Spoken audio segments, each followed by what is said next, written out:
பாவனையின் சித்தி எவ்விதம் என்றால் அது பலவாறாக உலகத்தில் இருக்கிறது. இந்த உலகத்துல பலவிதமான பாவனையை சித்தி பண்ண முடியும். சித்தினா என்னது? அந்த பாவனையை அப்படியே நிஜமாக்குவது.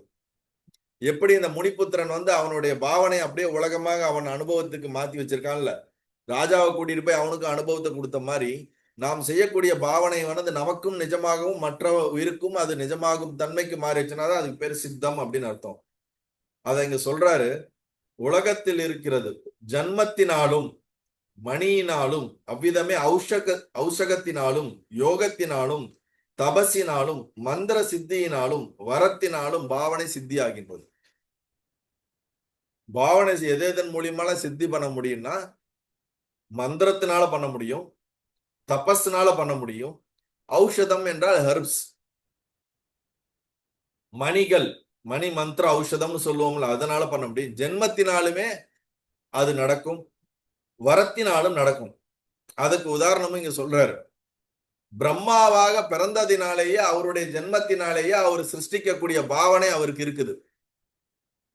தேவர்களாக பிறந்ததினாலேயே அவர்கள் அமிர்தத்தை உண்ணக்கூடிய தன்மை இருக்கிறது. ஔஷதம் என்றால் இந்த இடத்துல அமிர்தம் என்று எடுத்துக்கொள்ள முடியும். பிறவி இல்லாத நிலையை அவர்களுக்கு ஏற்படுகிறது. விஸ்வகர்மாங்கிற அந்த ஸ்தானத்துக்கே அவருக்கு வரம் இருக்குது. அவர் எல்லாத்தையும் என்ன பண்ண முடியும்? படைக்கக்கூடியவரை தான் என்ன பண்ண முடியும்? கட்டட இதுவரை தான் விஸ்வகர்மான்னு சொல்லுவோம். அதே போல மாந்திரிகங்கள் மந்திர வித்தை தெரிந்ததுனாலே அவர்கள் பாவனை பண்றது அந்த மந்திரத்தின் மூலியமா அது ரியாலிட்டி என்ன பண்ண முடியும்? மாந்திரிகம் எல்லாம் பண்றாங்கன்றாங்கல்ல, உண்மையே இருக்காது. ஆனா அந்த நேரத்துக்கு அது என்னவா இருக்கும்? உண்மை போல ஒரு அனுபவங்களை எதிர் மனிதர்களுக்கும் நமக்கும் இவங்க அதை உண்மையா போல பாவனை பண்றது அது நடக்கும். அந்த மனிதரையும் அது பாதிக்கும். ஏன்னா இவர்கள் அந்த மந்திரத்தை பயன்படுத்தி அந்த பாவனை செய்யறதை அப்படியே நிஜமாக்குவாங்க. யோகிகளுக்கு யோகத்தினாலும், இப்ப இந்த முனிபுத்திரர் யாரு? அவர் பெரிய யோகி. அதனாலதானே அவர் யோக சக்தியில அவர் கண்ட சேலத்துக்குள்ள ஒரு உலகத்தை படைச்சிருக்காரு. தபஸ் பண்றவங்களுக்கு அவங்க தபஸ்னாலையும் அந்த சக்தி ஏற்படுது. அவங்க பாவனை பண்றது அப்படியே என்ன பண்ண முடியும்? ரியாலிட்டியா மாத்த முடியும். அப்ப ஏன் நம்ம குருமார்களையும் சரி இந்த தபஸ் பண்றவங்களையும் யோகிகளையும் இவ்வளவு தூரம் நம்ம அவங்களை வழிபடுகிறோம், அவர்களை பின்பற்றுகிறோம், அவர்களுடைய வார்த்தைகளுக்கு அவ்வளவு மதிப்பு ஏன் கொடுக்கிறோம்னா அவர்களுடைய யோகத்தினால அவங்க பாவனை பண்றது அந்த பாவனை என்ன ஆகும்? ரியாலிட்டியா மாறும். அவங்களுடைய தபஸினுடைய வலிமை, அவங்களுடைய தபஸினுடைய சக்தி, அவர்களுடைய ஆசீர்வாதம், அவர்களுடைய வார்த்தை, அவர்களுடைய பாவனை என்ன ஆகும்? ரியாலிட்டியா மாறும். அதனாலதான் இங்க சொல்லப்படுது.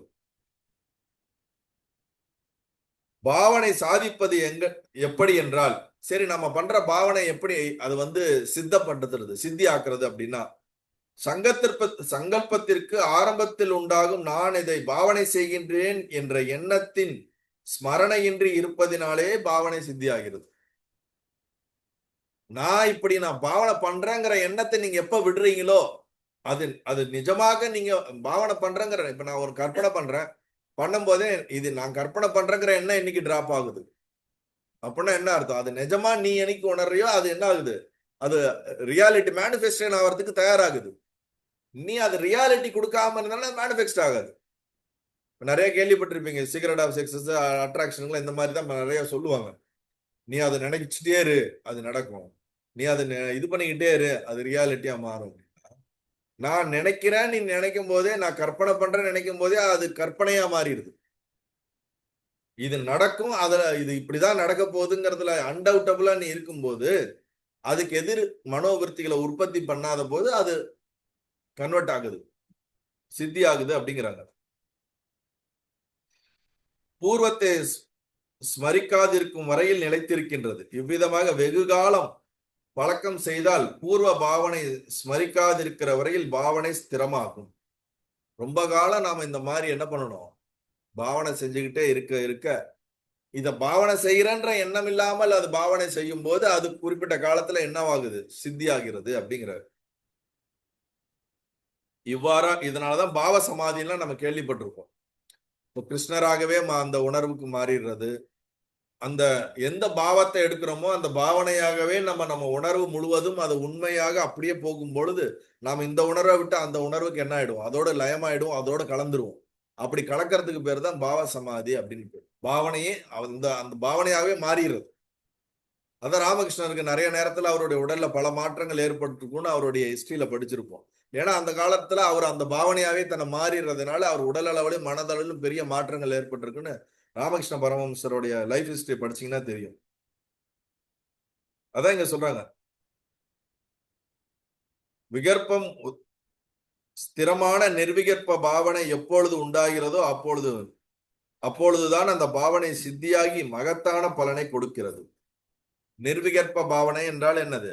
அந்த ஒன்றிலே நிற்பது. அந்த ஒன்றிலே நின்று கொண்டே இருந்தோம் என்றால் ஒரு காலத்திலே அது நமக்கு அனுபவத்தை கொடுக்கும் அப்படிங்கிறது. நல்லது.